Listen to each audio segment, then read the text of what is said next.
What's going on YouTube? Today we got a deck profile of the second place Mathmech deck that I played this weekend. Um, this is a very abrupt uploading because, as you guys know, I have not been uploading or recording recently. I kind of lost interest in doing it and of playing the game, but I have been enjoying it a little bit more recently thanks to Master Duel, which is very weird because I don't normally have not liked the game, but it's been pretty fun recently. It's got my motivation back. Speaking of that, I do stream on Twitch. The Twitch link should be down below in the description. If not, it's twitch.tv/ChewiePlaysCards, same as my YouTube channel. And yeah, we're playing Mathmech. So the last time I uploaded a video was my Columbus deck profile that I got top 32 with Despia.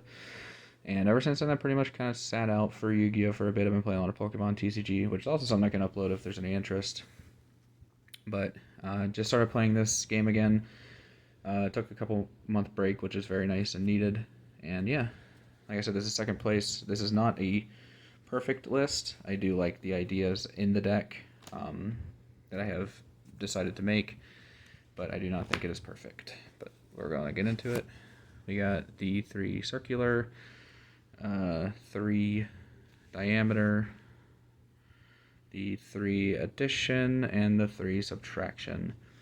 These are the ones you play at 3 because they are all the starters or the extenders that the deck has to offer. Not really needs much to be said about that. The deck has picked up a lot of popularity, so most people should know what these cards do. I was very also just not for this deck initially, but I didn't realize how powerful circular was because of Sigma. So that is definitely a crazy combination of cards. But yeah, this card is crazy. But yeah, these are the standard 12 that you should pretty much always play. I thought about cutting one of these two to 2 just because they do kind of clog, but 12 never really hurt. And then we got the 2 Sigma, the 1 multiplication, the 1 Nabla. Multiplication was useless every time I played it, simply because I'm not playing Final Sigma, because I don't have one. But Nabla was actually overperformed quite a bit. And then Sigma, like, the card's crazy.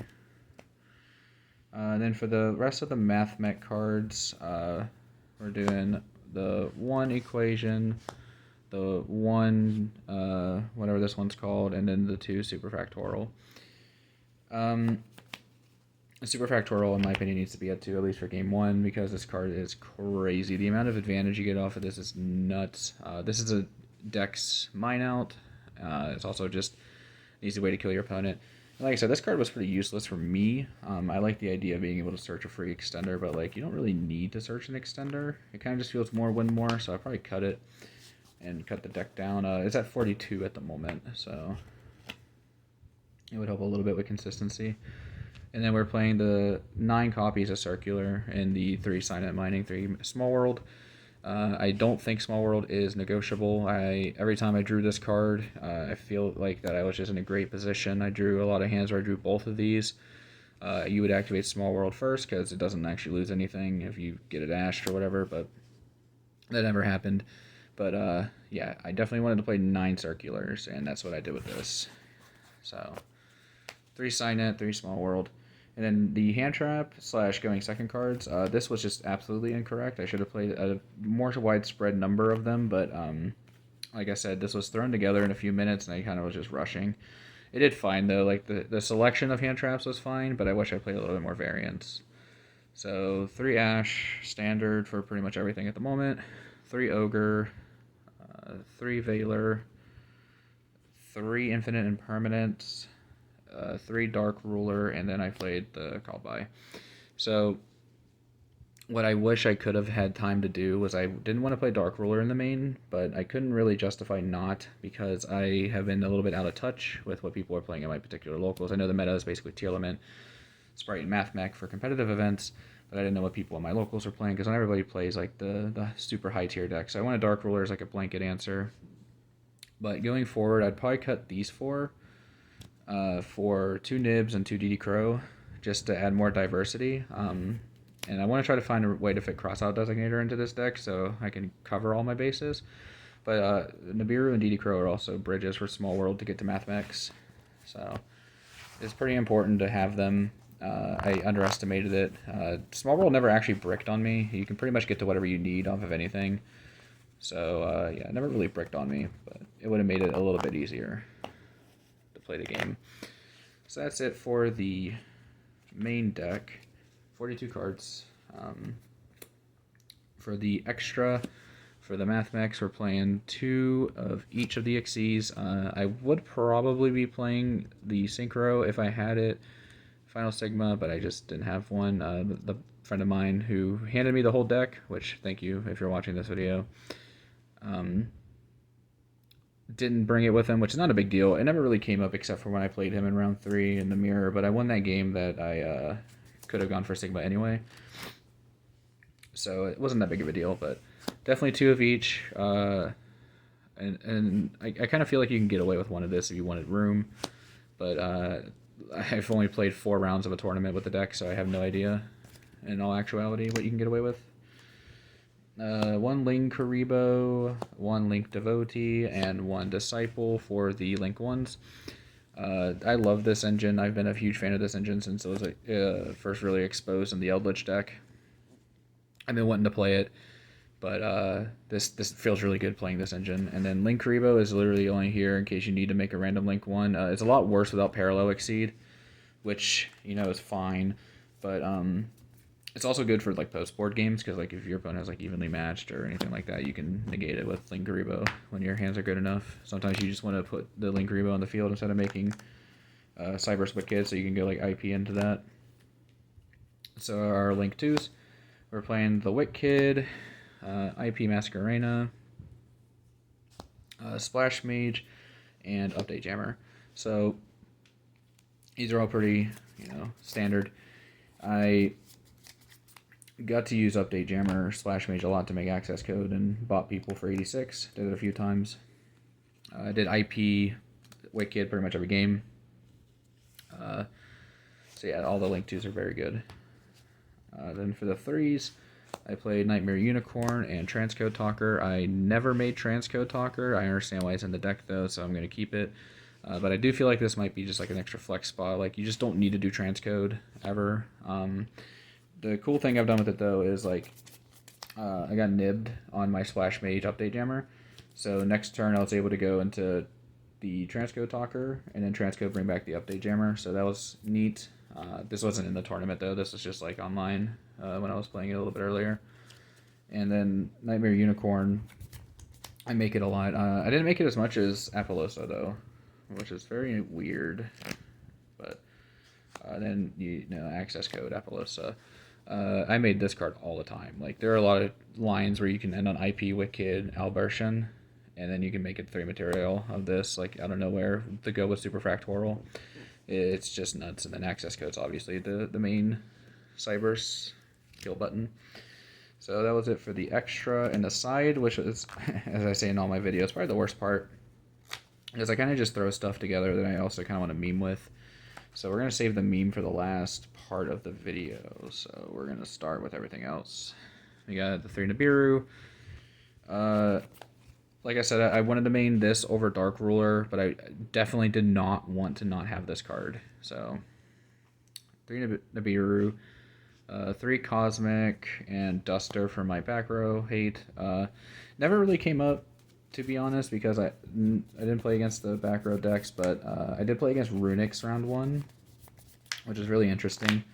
That deck was very cool, but he didn't draw the mine part of his deck where he's like sitting on mine with barrier, so never really mattered to me. But the deck is pretty annoying, but that was the only like deck I needed these against. I did side these in for the mirror though, so like I can set it, and then when my opponent passed with this Fractoral, I can like snipe the Fractoral. And it was pretty nice. Didn't get to do it though. I bricked really hard game 3, as I always do against the particular opponent. 3 a pointer. This card is cracked. if you're playing a deck that usually does the same linear combo over and over again, or a variation of it, you kind of really just want this card because your opponent knows exactly how to stop it after you've played them, or somebody else has been playing the deck and they played them the round before. So a pointer just snipes the perfect answer that they would have had. Obviously, it doesn't do much against Droplet, but if they're Droplet on the Masquerena, means that they're not using Droplet on your Superfactorial summon, which is very important. So a pointer is cracked. If you're not playing this card in this format, I think you just absolutely have to. Like this or Anti-Spell. And even then I would try to find room to fit all of them, but that seems like a lot of work. And so the Spice, which is probably going to get a lot of people to not finish watching the video or unsubscribe, is I was doing Sales Band Mystic Mine. I never actually got to pull it off. And a lot of the times I never even sided in mine, even though it was on the side. But the idea is you activate Mystic Mine, and then it's called Mystic Mine with Sales Band, so this can never use its effect to pop itself. So in back row disruption is not very popular for Mathmech. You shouldn't side it against Mathmech generally. So the idea was just to squeeze a win. And you can actually go first with it, where people really just don't side the Mind Hate because they expect you to keep in the combo. And that's the theory behind it.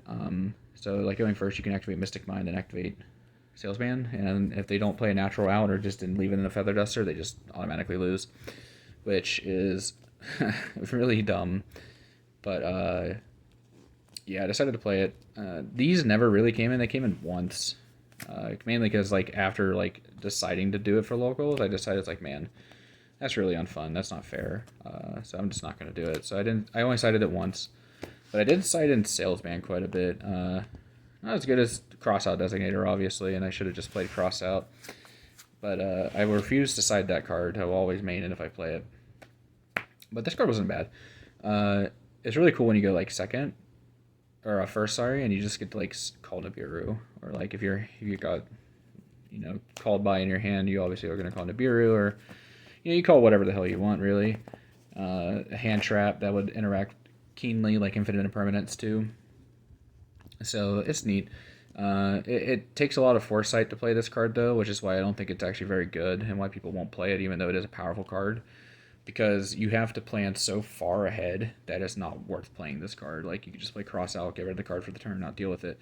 Whereas this card, you have to figure out how am I going to adjust my deck ratio, because if I still want to play Nibiru in my deck, for example, so if I play Cross Out, I get to play all three. But this, I want to play the one Nibiru in case I draw it before I draw my Salesman. There's just a lot of math behind it that's not worth doing. So that's why Salesman would never catch on as a card unless you're a hard combo deck like Insectors. But that's enough rambling. That's it for the deck profile. Like I said, haven't been playing recently, haven't wanted to, but this deck's a lot of fun, and I won't admit that very often about decks. It is very linear, so we'll see how I feel in a few weeks about it, where I've played it more. I'm still primarily going to be playing Pokemon, and like I said, if you guys want to see content on that, I can upload that as well. But my Twitch is purely dedicated to Yu-Gi-Oh! It's Master Duel. We've been doing B-Trooper, DPE, and then Phantom Knights. I just built an Adventure combo deck, so we're probably going to be playing that on stream. Yeah. So if you like what you saw, please remember to comment, rate, subscribe. Let me know what kind of content you guys want to see. I'll upload at least once a week now. We'll at least do a locals tournament deck breakdown. Oh, I didn't even go my matchups. So my round 1 was Runic, like I said. My round 2 was... what was my round 2? Oh, my round 2 was Rika, the Rika Sun Avalon deck, but that deck was horrifying. If I didn't draw as many hand traps as I did, I definitely lost. Round 3 was against the Mirror. I lost because my Game 3 brick was unplayable. It was honestly kind of deserved because his Game 1 brick was pretty bad, but he at least had the ability to play if I didn't have the Ash, because his only play was mining. I literally just opened Addition and a bunch of spells and traps, couldn't do anything with it. And then round 4 was against Adamancipator Rock. I don't think he was playing Sprite in it yet, but it was Adamancipator, but I know he's switching it to a Sprite variant. But yeah, we'll upload some content. I'll probably record feature matches eventually again. It's just hard to do when Pokemon starts a few hours before, and I'm just trying to finish that tournament, and then I'm trying to do everything else. So we'll see how it goes. I definitely want to get back into this. This is a passion of mine to keep uploading, and I hope that you guys stay along for the ride. Thanks for watching. Peace, YouTube.